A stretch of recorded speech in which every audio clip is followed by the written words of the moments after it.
Well, good evening. My name is Mark Rogers, and this is the May Music Marathon on Wara Rapper TV. And I'm joined by the Holy Loner, who's just come off stage. Hello. Hello. How's it going? Well, how's it going with you? You just come off. Do you enjoy that? Yeah, I really did. I really did, but it was so hot. Like, wearing a wool shirt suit seemed like a good idea in front of the mirror at home, but it was definitely a folly after the first 2 minutes. So. See, I'm all about the suits on stage. I don't think there's enough suits on stage these days. So congratulations, not just on a great set, but on a great suit. So look, you did that sort of set. It was all solo, obviously with some backing tracks, and you don't see that as much perhaps as you used to back in the so-called day, as certain people call it. What's the kind of big influences to kind of get you going in that sort of state? I know it's a practical thing. It's actually like only the second time I've played like that. Normally I just play like I played at the end when the computer died, and but it's a practical thing, I think, because I like the full sound, but I don't really like being in bands so much. Like, yeah, well, then you got bandmates then. You know. So what's actually talking of that? What's the worst bandmate you've ever had? I don't think I've had any bad ones actually. Like, just make it up. Go on, just for TV. I can tell you about one guy because he's dead, bless him. So he used to.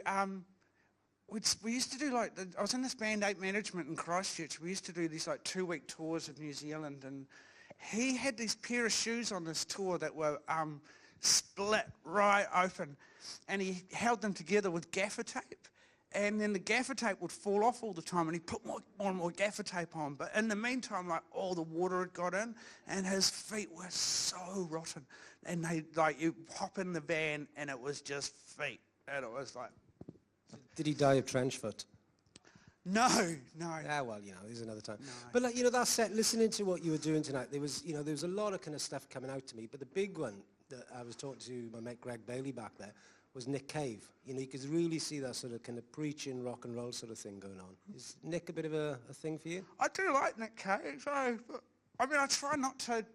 Yeah, there is one of those songs, the one about the dead boy in the river, that is quite Nick Cavey, and I was, that was one of the that was one of the happy ones. Yeah. I was talking to my son yesterday about it, and I made a bet with him that somebody would mention Nick Cave. And also, hi Micah, I'm shouting out to you, man. He made me do that, eh? He actually told me that he said, look, I've bet my dad $50 that someone's going to mention Nick Cave, so he's slipping me $10. Well, he's slipping me 10 for doing it. I didn't remember that part. So I promised him a pizza and some whiskey, so that's. Well, what could possibly go wrong there? Solo performers. What were the big solo performers and performances for you? Have you got your solo of my own, or no, like just big influences, fans? Well, when I was a teenager, I was really into Billy Bragg, like in quite a big way. First act I ever saw when I moved to London when I was a kid was Billy Bragg on the Life's a Riot Spy vs Spy tour in 1983. Lucky you. I saw the Workers' Playtime tour at the Christchurch Town Hall. So. See, Billy's just done this thing. He had with Joe Wiggy Henry. on stage. It was good. No, there's one for the teenagers. So Billy Bragg has just done this thing with Joe Henry, kind of train songs. Oh yeah, the train, they get off the train, record a song and get back on. Yeah. So it's phony though, eh? Well, it goes back to that whole kind of travelling Woody Guthrie type sort of thing. And, again, those kind of lonesome troubadours and all that. And, you go under the name, the Holy Loner. So I could see where the Loner comes in. The Holy bit. The Holy... I don't know. That name actually comes from a EP that I did in 2005. It was on Powerful Records. That was called The Holy Loner and the Crystal Drifter. And I can't remember where. I think the Crystal Drifter was a bug that swam around coral that was in the National Geographic. And I thought coral is backstage there somewhere. I thought that sounds really cool. The Crystal Drifter. Who would the Crystal Drifter hang out with? And he'd hang out with the Holy Loner, right? And so there was this song like The Holy Loner and the Crystal Drifter. Yeah. They were talking about lost loves. The Holy Loner, he was lonely because his woman had left him. And the Crystal Drifter would say, look, just relax, man, She hadn't drowned in a pool. No, she hadn't drowned in a pool. She'd left him. And the Crystal Drifter would tell him not to worry. He said to him, like, I saw her, man, relax. She was in the supermarket picking up packets of 2-minute noodles, you know. I go for the 4-minute noodle. 4-minute noodle, the ones in the tub. But that's it. Ramen. So you mentioned an EP there. Well, you know, that came up, when you say 2005? What have you got coming up for the future? Well, all those backing tracks are, that's an album that's like really quite nearly finished. Right. Lot of years of work, procrastination. And that roughly 11 years. Yeah. So that record, that was named by my son as well from a miscommunication. I said to him, you know, cry me a river, boy. And he said, mountains cry rivers. I thought, brilliant. So it's called Go Tell the Mountain to Cry Me a River. That should be out before October. So you got kind of the Julie London thing going down there, your kids. I'm a rich and complex man. So where are you recording that, Mr. Rich and Complex? In the hallway at my house. Oh yeah? Hallway Studios? It's Hallway Studios. It's called 10 Hour Studios because I used to have lots of stuff that I bought for a song. 10 Hour Studios? Yeah. Is that something to do with The Wizard of Oz? No, it's a tin house, you know, my mum, you know what I mean, someone that's cheap. I got you, yeah. It's a cheap studio. Talking of that, you know, a little while ago, I think the first time we met was, or certainly crossed paths, was when Nick Bollinger maybe was up at Headley's doing a talk. Oh yeah, I try not to remember that night. Yeah, no, I certain other people try not to remember that night as well. But I do remember before you left, shall we say, you know, I was talking to Nick about the New Zealand sound, because he was talking about the New Orleans sound and the London sound and Memphis and all that. And I asked Nick, you know, what's the New Zealand sound? And, you know, seeing as it's, you know, New Zealand Music Month, apparently, in May, do you think there is a, you know, particular sound, you know, of this country? Or, you know, very much a DIY type thing? I don't know. I think that only, like, in terms of, like, pop music, I think that only, like, genuinely New Zealand sound is that boom chicka Maori strum. That's pretty Kiwi-esque, man. But beyond that, I don't know. You know, I'm one of those people that don't even really think there was a Dunedin sound, let alone a New Zealand sound. You know, there's. I know that. But do you think that's a kind of, you know, a media-made phenomenon, so to speak? Maybe. Roger Shepherd was over, you know, in the I went to him as well. And he talked about that, where he was like, well, we didn't really know what we were doing. We just happened to be in Dunedin and other places. Yeah, I guess. I mean, I know that the bands don't like it, you know, but some of them do. But I can't remember who. Do bands like anything?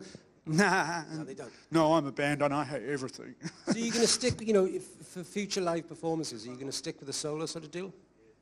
Yeah, probably, yeah. Like, doing that with the backing tracks, that was such a hoot. Like, it was such a hoot until it died. But, well, it died in a pool. Yeah. I watched the Talking Heads concert movie, Stop Making Sense, recently, because, you know, Jonathan Demme passed away, yeah. And there's that great scene, you know, where David Byrne comes on stage with a little boombox. And does Psycho Killer. Yeah, and does that version of Psycho Killer. There's something to be said about, you know, a solo performer, a boombox, a guitar, and off you go. Well, one thing about playing solo is that if it's all working and it's going, then you've got the audience in the palm of your hand, you know, because you know they're looking at you. All the focus is on you, and you can really captivate people in a way that you can't quite when you're in a band, because, you know, like the drummer might be better looking or something, you know. Like with Dead Zephyr. Yeah. Something like that, eh? Sorry, Ryan. Yeah. Yeah, the bass player wasn't too shabby either, you know, so. So basically it's an ego thing. So you just want the attention, one-on-one. No, I don't know. You just... God, it is. Okay, you can admit it. I don't mind. You know, well, you know, show me a musician that doesn't have an ego and I'll show you a liar. You know, maybe. So what have you made of this whole thing? You know, it's been quite an amazing day that, you know, I've got to say that Toby Mills and his crew have put together. You know, it's fantastic, actually. We flipped it on at 12 o'clock this morning, you know, this afternoon, and we've watched everything. The only thing I've missed is me, actually. Yeah. You did miss a lot, to be honest. Yeah. But that's, you know, it's been a day of, you know, kind of wild rap music, and since the kind of sad demise of King Street Live, R.I.P., I have to say, it's been very, very difficult for a lot of kind of, you know, not just local performers, but people who want to kind of tour the regions, you know, to kind of get any sort of, you know, exposure, experience, etc. I don't know. I think the main problem with the wire rapper is that it's not on the way to anywhere. If you know what I mean, like when bands tour the country, if they come down State Highway 1, they can play Hamilton, New Plymouth, Palmerston North, Wanganui and Wellington, whereas if you come down this side, it's just a wire rapper, so it's really kind of a destination place. I think, you know, if you give them a reason to come, they'll do it. Because, you know, we had some very heavy hitters playing King Street Live. You know, people like Pokey Lafarge and C.W. Stone King. Yeah. You know, on top of, you know, some sterling local acts. You know, if you book them, in the famous words of Wayne's World, they will come. They will come. And they had a reason to come. But, you know, these days it seems very, very difficult, you know, to kind of get anyone down because there's no venues. And I think, you know, there's a lot of so-called youth are not getting that sort of experience. I think that if you want to play, you can. Like, we did gigs years ago with Andrew Maito from Power Tool, and we brought bands here from Azalea Snail from San Francisco and Lord Bishop from Germany and stuff, and we did it at the Golden Shears because I just moved here and I didn't know that it wasn't a venue, but I knocked on the door and they said, yeah, you can have a band when here. We started doing shows here, first of all, we put them on in places, you know, like Aratoy, the bowling alley, and did great gigs. So perhaps it should be a return to, like today, a very much kind of DIY type event. Totally. I mean, the countryside is full of halls, eh? Like, there's halls everywhere. There's, you know, every second band's got their own PA. It's like, it's not hard to put on a gig if you want to, you know. Toby and you guys today have shown that we can do that, so hopefully long may it continue. Thank you very much. Thank you very much.